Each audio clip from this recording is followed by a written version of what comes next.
Prosperity team, is Dr. Money, coming to you from the prosperity corner of the universe where silliness is sacred and nobody's perfect. I am your P.O.P., your professor of prosperity, and I'm here so that all of our lives can pop with prosperity. We all want better lives. Probably there's no one that wouldn't like more prosperity or abundance, even if it's just our perception of what we have, our experience of gratitude.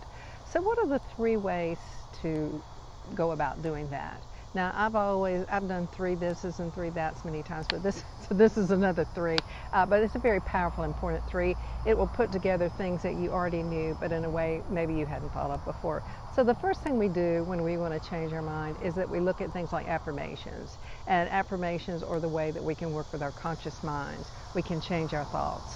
I think that it was William Glasser that came out with the equation that A plus B equals C, so that as the event is A, B is what we think about it, and C is how we see it. So what happens is that whenever we see something, it's our thought about it, an event that happens, it's our thought about it that really creates our reality about it, because we're looking at it the way that we're looking at it rather than the way that it is. So we have to work with our conscious mind and change those. And there are lots of thoughts in our conscious mind that are racing by. They say something like 50,000 a day. And so the first aspect that we want to change is those thoughts. We want to have affirmations. We want to turn our thoughts around. We want to watch our thoughts. And that is the beginning of changing. Some people say change your mind, change your life. But wait, just changing our conscious mind isn't enough, because we learned we have to change our subconscious mind too. There's lots of stuff stored in the subconscious mind. As a matter of fact, some people say 90% of what's in our subconscious mind is what is running the show.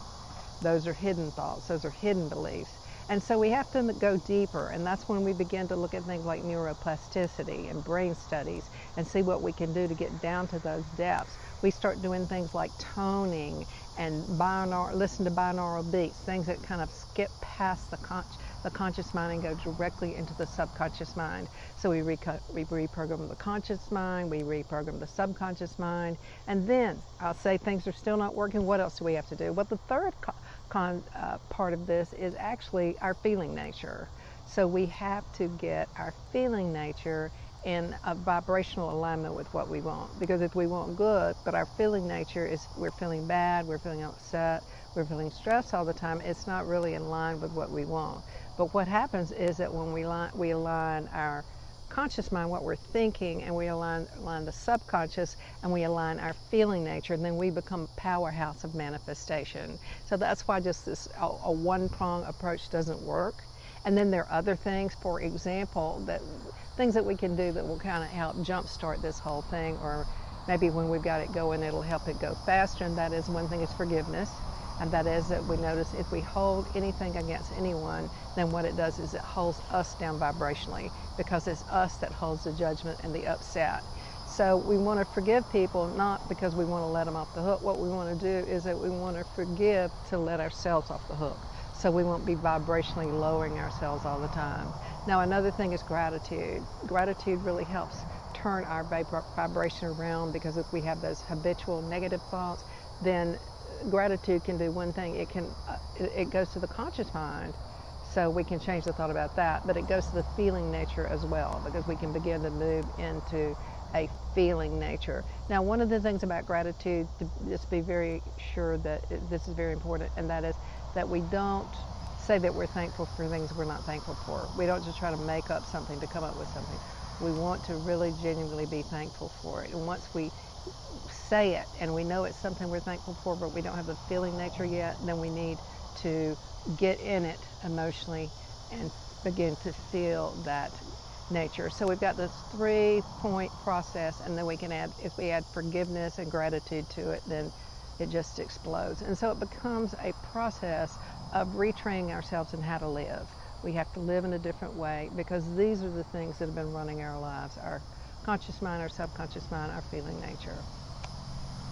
It's simple, not always the easiest thing to change, but when we're in a lot of pain, or we have a tremendous desire for our good, when we understand that we are worthy, and that it is ours for the taking. Everyone's good is waiting for them, regardless of what they've done in the past or regardless of their circumstances. This is called grace, and we all operate under grace. So our good is always waiting for us. It's not waiting tomorrow. It's not waiting 2 days from now. It's waiting right now. Our good is waiting for us right now to open up. This is Dr. Money. Let's take a deep breath together. And as we inhale our good. Yeah.